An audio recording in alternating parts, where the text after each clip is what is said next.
Oke, selamat pagi. Saya Wayan Wardike dari Wise Organic. Jadi kita menginisiasi gerakan untuk mengurangi penggunaan pestisida. Jadi kita membangun pesticide free zone area di 2 km radius dengan harapan mereduksi penggunaan bahan-bahan yang sifatnya sintetis seperti pestisida, herbisida dan bahan-bahan beracun lainnya. Jadi di area pesticide free zone ini kita menanam kelor. Jadi kita sedang mengajak para petani di sekitar rumah konservasi kunang-kunang untuk menanam kelor, tidak saja untuk memenuhi kebutuhan ekonomi, tetapi juga memberi nilai tambah berupa kesehatan, seperti di mana kita ketahui kelor itu memiliki manfaat yang sangat banyak sekali dan bahkan dikenal sebagai superfood. Jadi di area ini kita mengajak para petani lokal untuk lebih banyak menanam kelor yang dengan harapannya juga bisa berkontribusi secara ekonomi, secara sosial, budaya, termasuk juga pelestarian lingkungan. Kelor itu sendiri memiliki manfaat yang sangat beragam, mulai dari daun, batang, akar, bunga, dan buah. Untuk sementara ini kita memanfaatkan daunnya untuk kita jadikan convenient product berupa bubuk kelor. Ada satu hal menarik yang perlu diperhatikan ketika memanen daun kelor itu. Jadi dia tidak boleh dibiarkan terlalu lama. Jadi sesegera mungkin setelah kita petik, setelah panen itu kita harus segera proses supaya nutrisinya tidak hilang. Jadi kita mengunci nutrisinya itu supaya ada di daun. Bagaimana caranya? Jadi setelah dipetik kita langsung kerot gitu ya.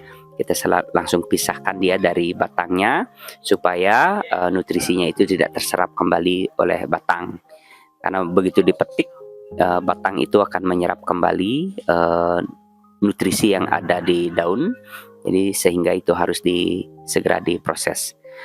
Setelah dipetik, kita cuci dulu dengan air bersih untuk menghilangkan debu-debu atau kotoran yang menempel di permukaan daun kelor.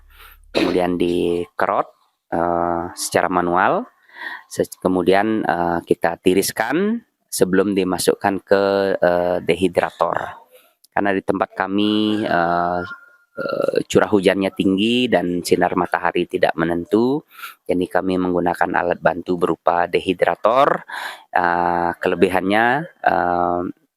menggunakan dehidrator ini, kita bisa mengatur suhu yang ingin kita bisa mengatur suhu untuk mengeringkan daun kelor itu. Yang kedua, dengan menggunakan dehidrator ini memungkinkan panasnya merata. Jadi pengeringan bisa merata, dan ini nanti akan mempengaruhi dari tampilan daun kelor itu sendiri. Dalam proses pengeringan ini yang perlu diperhatikan itu adalah suhunya. Jadi tidak boleh melebihi 35 derajat. Jadi memang slow heat gitu ya. Jadi secara perlahan, intinya adalah mengurangi kadar air yang terkandung di dalam daun kelor itu. Karena sebagaimana diketahui, daun kelor itu mengandung banyak sekali nutrisi di dalamnya, terutama protein. Jadi tidak boleh terlalu panas sehingga nutrisi yang terkandung di dalamnya tetap tersimpan di dalam daun itu. Baru kemudian setelah daun kelor itu menjadi kering, baru kemudian kita jadikan tepung. Jadi kita menggunakan grinder. Baru kemudian kita masukkan ke dalam grinder, harapannya untuk bisa mencapai minimal 200 mesh.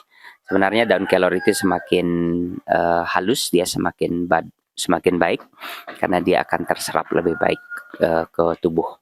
Tetapi 200 mesh itu sudah cukup halus ya. Nah, nanti pemanfaatannya itu bisa dipakai untuk konsumsi langsung menjadi kapsul, atau diseduh menjadi teh, dicampurkan dengan minuman seperti jus, atau ditambahkan di makanan-makanan seperti tepung. Kita juga membuat laklak di sini dan itu kita tambahkan kelornya.